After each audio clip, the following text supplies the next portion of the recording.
US, Ukraine ਤੇ Russia ਪਹਿਲੀ ਵਾਰੀ ਟ੍ਰਾਈਲੈਟਰਲ ਟਾਕਸ ਨੂੰ ਲੈ ਕੇ ਜਿਹੜੇ ਆ ਉਹਨਾਂ ਨੇ ਗੱਲਬਾਤ ਕੀਤੀ ਆ। ਇਸ ਵਾਰ ਇਹ ਜਿਹੜੀ ਕਹਿੰਦੇ ਵੀ ਇਹਨਾਂ ਤਿੰਨਾਂ ਮੁਲਕਾਂ ਦੇ ਜਿਹੜੇ ਨੈਗੋਸ਼ੀਏਟਰ ਆ ਉਹਨਾਂ ਨੇ ਗੱਲਬਾਤ ਯੂਏਈ ਦੇ ਵਿੱਚ ਕੀਤੀ ਆ। ਕਹਿੰਦੇ ਵੀ ਮਾਸਕੋ ਦੀ ਫੁੱਲ ਸਕੇਲ ਇਨਵੇਜਨ ਜਿਹੜੀ 2022 ਚ ਯੂਕਰੇਨ ਦੇ ਉੱਤੇ ਹਮਲਾ ਕੀਤਾ ਸੀ ਪੁਤਿਨ ਹੁਣਾਂ ਨੇ, ਉਹ ਤੋਂ ਬਾਅਦ ਚ ਪਹਿਲੀ ਵਾਰੀ ਤਿੰਨੇ ਮੁਲਕਾਂ ਦੇ ਜਿਹੜੇ ਨੈਗੋਸ਼ੀਏਟਰ ਆ ਉਹ ਇਕੱਠੇ ਬਹਿ ਕੇ ਗੱਲਬਾਤ ਕਰਨ ਜਿਹੜੇ ਉਹ ਕਰ ਰਹੇ ਹੈਗੇ ਆ। ਸੋ ਗੱਲਬਾਤ ਉਹਨਾਂ ਨੇ ਸ਼ੁਰੂ ਕੀਤੀ ਹੈ। ਕ੍ਰੈਮਲਨ ਦੇ ਲਈ ਕੰਮ ਕਰਦੇ ਪੁਤਿਨ ਦੇ ਅੰਡਰ ਯੂਰੀ ਉਸ਼ਕੋਵ ਉਹਨਾਂ ਨੇ ਕਨਫਰਮ ਕੀਤਾ ਵੀ ਰਸ਼ੀਆ ਜਿਹੜੇ ਉਹਨਾਂ ਸਾਂਝੇ ਰਿਪਰੈਜ਼ੈਂਟੇਟਿਵਸ ਆ ਜਿਹੜੇ ਯੂਕਰੇਨ ਤੇ ਯੂਐਸ ਤੋਂ ਆਏ ਆ ਉਹਨਾਂ ਦੇ ਨਾਲ ਪਹਿਲੀ ਵਾਰੀ ਟ੍ਰਾਈਲੈਟਰਲ ਵਰਕਿੰਗ ਗਰੁੱਪ ਦੇ ਤੌਰ ਦੇ ਉੱਤੇ ਸਿਕਿਉਰਿਟੀ ਇਸ਼ੂਜ਼ ਨੂੰ ਲੈ ਕੇ ਗੱਲਬਾਤ ਕਰੇਗਾ। ਨਹੀਂ ਤਾਂ ਆਈਦਰ ਜਿਹੜਾ ਹਰਜੋਤ ਸਿੰਘ ਜੀ ਯੂਐਸ ਯੂਕਰੇਨ ਜਾਂ ਯੂਐਸ ਰਸ਼ੀਆ ਦੇ ਵੱਖ-ਵੱਖ ਜਿਹੜੀਆਂ ਅਲੱਗ-ਅਲੱਗ ਮੀਟਿੰਗ ਹੁੰਦੀਆਂ ਸੀਗੀਆਂ ਤੇ ਫਿਰ ਜਿਹੜੀ ਨੈਗੋਸ਼ੀਏਸ਼ਨ ਟੀਮ ਆ ਉਹ ਆਪਸ ਦੇ ਵਿੱਚ ਗੱਲਬਾਤ ਕਰਦੀ ਸੀ। ਹਾਂਜੀ ਉਹਨੇ ਆਹ ਕਿਹਾ, ਉਹਨੇ ਆਹ ਕਿਹਾ। ਸੋ ਪਹਿਲੀ ਵਾਰੀ ਤਿੰਨੇ ਜਾਣੇ ਤਿੰਨੇ ਮੁਲਕ ਇੱਕੋ ਟੇਬਲ ਦੇ ਉੱਤੇ ਬੈਠਣ ਜਿਹੜੇ ਉਹ ਜਾ ਰਹੇ ਆ।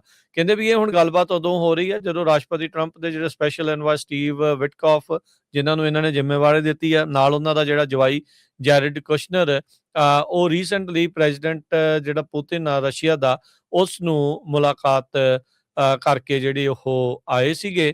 ਸੋ ਉਸ ਮੁਲਾਕਾਤ ਦੇ ਬਾਰੇ ਵੀ ਜਿਹੜੇ ਕ੍ਰੈਮਲਨ ਦੇ ਏਡ ਯੂਰੀ ਆ ਉਹਨਾਂ ਨੇ ਕਿਹਾ ਵੀ ਬੜੀ ਸਬਸਟੈਂਟਿਵ ਤੇ ਕੰਸਟਰਕਟਿਵ ਗੱਲਬਾਤ ਜਿਹੜੀ ਆ ਉਹ ਪੁਤਿਨ ਦੀ ਤੇ ਵਿਟਕੌਫ ਤੇ ਕੁਸ਼ਨਰ ਦੀ ਜਿਹੜੀ ਉਹ ਹੋਈ ਆ। ਸੋ ਅੱਜ ਯੂਏਈ ਦੇ ਵਿੱਚ ਇਹ ਤਿੰਨੇ ਮੁਲਕ ਇੱਕੋ ਟੇਬਲ ਦੇ ਉੱਤੇ ਇਕੱਠੇ ਬਹਿ ਕੇ ਯੁੱਧ ਨੂੰ ਖਤਮ ਕਰਨ ਦੇ ਲਈ ਗੱਲਬਾਤ ਕਰਨ ਜਾ ਰਹੇ ਆ। ਯੂਐਸ, ਯੂਕਰੇਨ ਤੇ ਰਸ਼ੀਆ ਪਹਿਲੀ ਵਾਰੀ ਟ੍ਰਾਈਲੈਟਰਲ ਟਾਕਸ ਨੂੰ ਲੈ ਕੇ ਜਿਹੜੇ ਆ ਉਹਨਾਂ ਨੇ ਗੱਲਬਾਤ ਕੀਤੀ ਆ। ਇਸ ਵਾਰ ਇਹ ਜਿਹੜੀ ਕਹਿੰਦੇ ਵੀ ਇਹਨਾਂ ਤਿੰਨਾਂ ਮੁਲਕਾਂ ਦੇ ਜਿਹੜੇ ਨੈਗੋਸ਼ੀਏਟਰ ਆ ਉਹਨਾਂ ਨੇ ਗੱਲਬਾਤ ਯੂਏਈ ਦੇ ਵਿੱਚ ਕੀਤੀ ਆ। ਕਹਿੰਦੇ ਵੀ ਮਾਸਕੋ ਦੀ ਫੁੱਲ ਸਕੇਲ ਇਨਵੇਜਨ ਜਿਹੜੀ 2022 ਚ ਯੂਕਰੇਨ ਦੇ ਉੱਤੇ ਹਮਲਾ ਕੀਤਾ ਸੀ ਪੁਤਿਨ ਹੁਣਾਂ ਨੇ, ਉਹ ਤੋਂ ਬਾਅਦ ਚ ਪਹਿਲੀ ਵਾਰੀ ਤਿੰਨੇ ਮੁਲਕਾਂ ਦੇ ਜਿਹੜੇ ਨੈਗੋਸ਼ੀਏਟਰ ਆ ਉਹ ਇਕੱਠੇ ਬਹਿ ਕੇ ਗੱਲਬਾਤ ਕਰਨ ਜਿਹੜੇ ਉਹ ਕਰ ਰਹੇ ਹੈਗੇ ਆ। ਸੋ ਗੱਲਬਾਤ ਉਹਨਾਂ ਨੇ ਸ਼ੁਰੂ ਕੀਤੀ ਹੈ। ਕ੍ਰੈਮਲਨ ਦੇ ਲਈ ਕੰਮ ਕਰਦੇ ਪੁਤਿਨ ਦੇ ਅੰਡਰ ਯੂਰੀ ਉਸ਼ਕੋਵ ਉਹਨਾਂ ਨੇ ਕਨਫਰਮ ਕੀਤਾ ਵੀ ਰਸ਼ੀਆ ਜਿਹੜੇ ਉਹਨਾਂ ਸਾਂਝੇ ਰਿਪਰੈਜ਼ੈਂਟੇਟਿਵਸ ਆ ਜਿਹੜੇ ਯੂਕਰੇਨ ਤੇ ਯੂਐਸ ਤੋਂ ਆਏ ਆ ਉਹਨਾਂ ਦੇ ਨਾਲ ਪਹਿਲੀ ਵਾਰੀ ਟ੍ਰਾਈਲੈਟਰਲ ਵਰਕਿੰਗ ਗਰੁੱਪ ਦੇ ਤੌਰ ਦੇ ਉੱਤੇ ਸਿਕਿਉਰਿਟੀ ਇਸ਼ੂਜ਼ ਨੂੰ ਲੈ ਕੇ ਗੱਲਬਾਤ ਕਰੇਗਾ। ਨਹੀਂ ਤਾਂ ਆਈਦਰ ਜਿਹੜਾ ਹਰਜੋਤ ਸਿੰਘ ਜੀ ਯੂਐਸ ਯੂਕਰੇਨ ਜਾਂ ਯੂਐਸ ਰਸ਼ੀਆ ਦੇ ਵੱਖ-ਵੱਖ ਜਿਹੜੀਆਂ ਅਲੱਗ-ਅਲੱਗ ਮੀਟਿੰਗ ਹੁੰਦੀਆਂ ਸੀਗੀਆਂ ਤੇ ਫਿਰ ਜਿਹੜੀ ਨੈਗੋਸ਼ੀਏਸ਼ਨ ਟੀਮ ਆ ਉਹ ਆਪਸ ਦੇ ਵਿੱਚ ਗੱਲਬਾਤ ਕਰਦੀ ਸੀ। ਹਾਂਜੀ ਉਹਨੇ ਆਹ ਕਿਹਾ, ਉਹਨੇ ਆਹ ਕਿਹਾ।